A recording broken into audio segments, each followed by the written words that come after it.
Welcome to another episode of On Target. I'm your host Alex Elaine, and in this particular episode we are going to be running through a special 2024 Q&A. So we're going to be talking about some of the topics and themes that are thematic as we run into this new year. So let's dive right into it. So the first question is, how are buyers changing in 2024 and how should sales strategies shift accordingly? So I think the biggest thing that will be top of mind here is the fact that companies will continue to be focused around the strength of business cases and be more return on investment focused than ever before. We started to see this shift post-pandemic. Spending got tighter. Of course, less big company raises like there were in previous years. I do anticipate seeing the market start to go through a recovery. But I believe all of the lessons that we've learned over the last few years when spending was running rife, companies were raising multi-millions of dollars from venture capitalist firms, they'll be learning from that. So more responsible spending. So when you look at a buyer, they're going to continue to be really leaning into business cases, justification, is there a true ROI on the investment that they're going to be making, and make sure that they continue to be frugal with all of the outlay that they have for their organization. Next question, what emerging technologies like AI could disrupt traditional software sales processes next year? Well, I think it really is AI. AI is just completely dominating the world. When we think back to when the internet was first coming out, that was just a complete seismic shift in the way the future of the world, right? The future of the way of work. AI is really no different, and it's now become a case of really either leaning in and getting used to it and comfortable with it, or you will just get left behind. And so I'm incredibly excited about the future and what AI is to bring to the world. I think for us as software salespeople and software sales leaders, what we can get most excited about is the automation, certainly for our sales teams in the lead generation front. So helping them to actually produce net new revenue, generate new demand, net new pipeline, and also the removal or more efficiency with administrative based tasks. So the really simple tasks like data entry, really making that much more streamlined both for ourselves and our teams. And that's something we can get and should get really excited about for the future. Next question, what new data should software sales leaders track to stay ahead in a volatile economy in 2024? Well, it remains to be seen how volatile the economy is and remains as we go into the new year. But I think the biggest thing that should be considered is the premise of upselling. We've had always a big focus over the years on new business. How do you win new customers, win new revenue, find new revenue? What about the customers we already have, right? Working to sell into your existing base of customers is one of the best things you can do. It's one of the best ways that you can sometimes double, triple, quadruple your revenue without having to constantly go out there and hunt down new logos, which is really the toughest aspect of being a salesperson, or toughest aspect of running a sales campaign, is finding new customers and winning new revenue.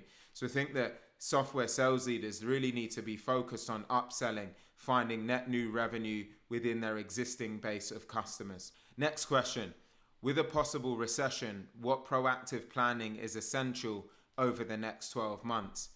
The opposite really of the upselling portion is retention metrics. So I would be really focused on actually how am I retaining revenue, not only upselling revenue within my existing customers, but what measures do I have in place to make sure I retain the revenue I already have?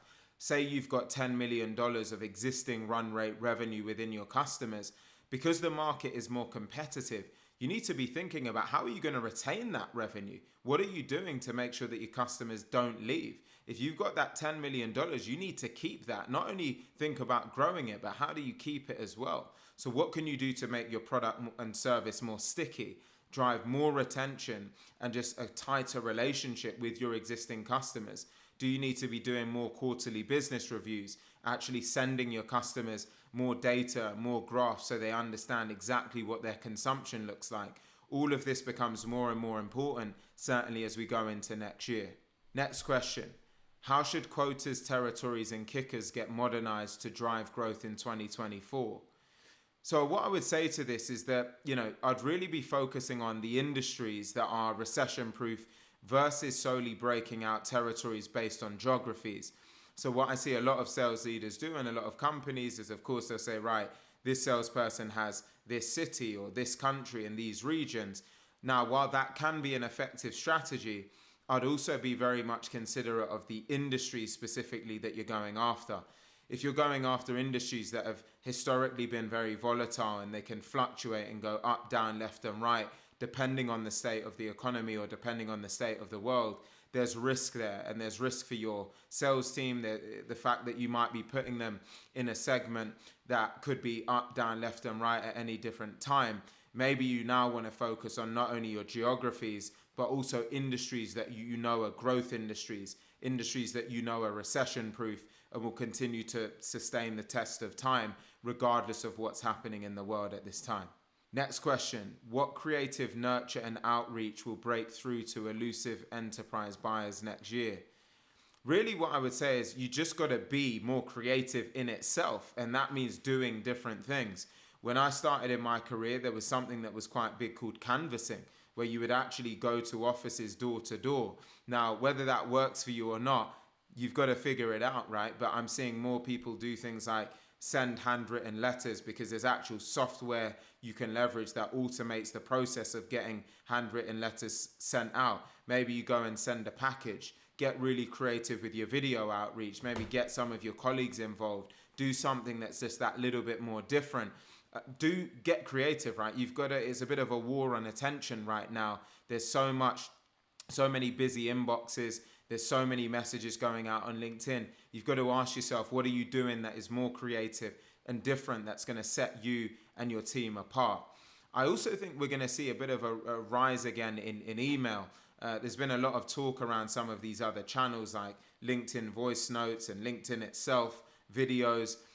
The fact is, everyone's got a phone, everyone's got their email. So I think we're going to see a bit of a rise and a resurgence in the use of email and people really starting to figure out a way to break through email as a channel. Of course, I'm an advocate of cold calling, but it's not always easy to get the phone numbers and beyond, although I do absolutely advocate for it if you can pull together a list. But in the absence of that, I do think we'll see a resurgence from email. The next question is, how will software consumption and buying power shift globally in 2024 and beyond? I anticipate we will see a recovery in the market in 2024. I think that we're going to have more responsible spending. That'll be the core difference. But we've been in a bit of a lull within the software space for a bit of time now. There's a lot more evidence and more VC investment that's starting to indicate that it's fair to say we will see more of a market recovery as we go into the next year. The reality is we just don't know, right? With all of the intel, with all of the resources and the articles and the research that's been done, there's good evidence to suggest a market recovery, but we just never know, right? Ultimately, there's always an aspect of guesswork that goes into this, but there's certainly good evidence and a good basis of research for us to feel that we will certainly have a bit of a market recovery as we go into 2024 with more responsible and thoughtful spending from customers, companies and buyers respectively. The last question we have here is, where will automation and AI deliver the biggest leverage for software sales leaders? I touched on this a little bit earlier. I think something else I would add is that it will assist with really tracking leading indicators. So giving us more data and more insights to help us be better predictors of what future outcomes will be for our teams when it comes to revenue, where we're going to land at the end of a quarter, and all of that type of intel. There'll be much better and richer data and information and insights for leading indicators so we can better forecast and have more accuracy when we're reporting back to our business where we anticipate we will land. Now that was a fun Q&A. I hope that you found it helpful. Do listen back to this if anything was unclear. I hope that you have a very Merry Christmas, a wonderful New Year if you're listening to this just before we go into 2024. And I'm very excited for what's in store for all of us as we hopefully go into a bit of a market recovery next year. I look forward to seeing you on the next episode. Take care.